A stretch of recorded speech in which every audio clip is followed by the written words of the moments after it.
তুই কোথায়? আমরা এয়ারপোর্ট আসছি, আসো খেলা হবে। বাংলাদেশ থাকবে না। বাংলাদেশ থাকতো না, বাংলাদেশ বাংলাদেশ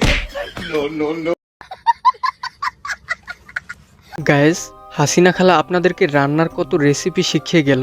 আপনারা কি তার খবর একবারও নিয়েছেন? মনে আছে পেঁয়াজ ছাড়া কিভাবে রান্না করবেন এবং বেগুন ছাড়া কিভাবে বেগুনি তৈরি করবেন? আমরা কিন্তু পেঁয়াজ ছাড়াও রান্না করি, অনেক তরকারি আছে যা পেঁয়াজ ছাড়াই করা হয়। তো বেগুন দিয়ে বেগুনি না খেয়ে আরো যে সবজি সহজলভ্য আছে সেটা দিয়ে খেলেই হয়, আমরা তাই খাই। মিষ্টি কুমড়া দিয়েও খুব ভালো বেগুনি না বানায়, মিষ্টি কুমড়া দিয়েও বেগুনি বানানো যায়। গরুর মাংস দাম বেড়ে গেলে কাঁঠাল দিয়ে রেসিপি কিভাবে তৈরি করবেন? মাংসের পরিবর্তে এখন কাঁঠাল, এবং এই কাঁচা কাঁঠাল, এই কাঁঠালের কাবাব হয়, কাঁঠালের বার্গার হয়। আমরা যদি 12 মাসই কাঁঠাল উৎপাদন করতে পারি, মাংসের পরিবর্তে কাঁঠালটা আমি কিন্তু করি আমাদের বাড়িতে। যখন কাঁঠালের সিজন আসে, কাঁচা কাঁঠাল একটু হলুদ দিয়ে সিদ্ধ করে ডিপ ফ্রিজে রেখে দিয়ে 12 মাস ব্যবহার করি। জাতীয় ফল হিসেবে জাতির পিতা দিয়ে গেছে, কিন্তু কিছু ফেলা যায় না। এবং কাঁচামরিচ এবং ডিমের দাম বেড়ে গেলে কি করবেন? বর্ষাকালে খুব স্বাভাবিক, বর্ষাকালে তো আর কাঁচামরিচের খেতে কিন্তু কেউ মরিচ তুলতে যেতে পারে না। সবাইকে আহ্বান করে এখন থেকে কাঁচামরিচ কিনে রোদে শুকায় রেখে দেন। বর্ষাকালে যখন দাম বাড়বে ওটা কিছু একটু পানিতে রাখলে কিন্তু আবার তাজা হয়ে যায়, আবার রান্না করে খাওয়া যায়। ঠিক আছে, এরপরে যখন ডিম বেশি পাবেন সিদ্ধ করে ফ্রিজে রেখে দেবেন, বহুদিন থাকবে, সহসা নষ্ট হবে না। সবকিছু বিকল্প ব্যবস্থা আছে। সকল বিষয়ে বিকল্প পথ দেখিয়েছেন সাবেক প্রধানমন্ত্রী শেখ হাসিনা। আমরা মাছে ভাতে বাঙালি, এই মাছে ভাতে বাঙালি হিসেবেই যেন আমরা থাকতে পারি। আর এখন মাছের কাটা একটা সমস্যা, অনেকে মাছ খেতে চায় না, কিন্তু প্রক্রিয়াজাত করলে পরে কিন্তু এই কাটাও কিন্তু নরম করে ফেলা যায় এবং খাওয়া যায়, এবং সেটা খুব বেশি কঠিন না। এমনকি ঘরে ঘরেও করতে পারেন। আপনারা যদি প্রেসার কুকারে মাছ 1 ঘন্টা 10 মিনিট সিদ্ধ করেন, মাছের কিন্তু কাটা নরম হয়ে যায়। মাছ মাছের মতনই থাকবে, কিন্তু কাটা নরম হয়ে যাবে। এমনকি তিনি বাংলাদেশের মানুষের আয়ু বাড়াতে পর্যন্ত সক্ষম হয়েছে। আয়ুষ্কাল 73 বছর, মেয়েদের একটু বেশি, ছেলেদের থেকে মেয়েদের টাকা একটু বেশি। গড়ে হচ্ছে 73, এই 73 বছর। বিএনপির আমলে কত ছিল? কত 55 কি 57 বছর? আজকে সেটাকে আমরা 58 বছর এরকম ছিল, আজকে 73 বছর আমরা উন্নীত করতে সক্ষম হয়েছি। এত কিছু করার পরেও আপনাদের মন পেল না।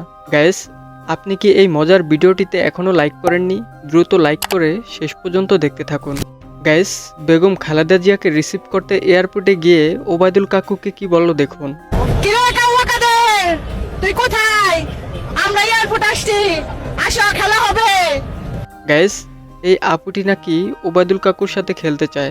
কাউয়া কাদের এত দরকার? সব সময় না বলতো খেলা হবে খেলা হবে, অন্ত কাওয়ারে পাইতাছি না আমরা। কই থেকে খেলা হবে? হ্যাঁ, কাওয়ারে পাইলে ঠিকই খেলা হবে। গাইস, আলামিন ভাই শুধু বলেছে বাংলাদেশ থাকবে না, বাকিটা ইতিহাস। বাংলাদেশ থাকবে না। বাংলাদেশ থাকতো না, বাংলাদেশ বাংলাদেশ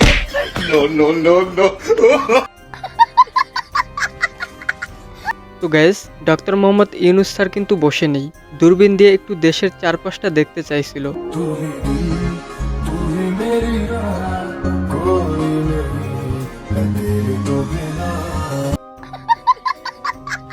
কিন্তু চারপাশের কি অবস্থা দেখতেই তো পেলেন।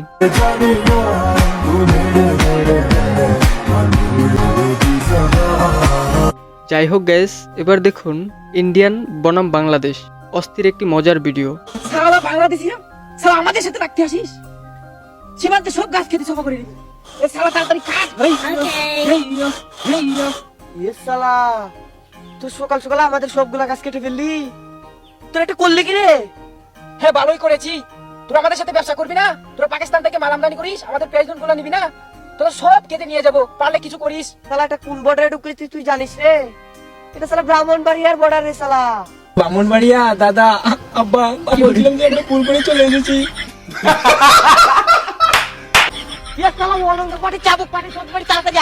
আমাদের গাছ কেটে নিয়ে গেল শালা, তাড়াতাড়ি আয়।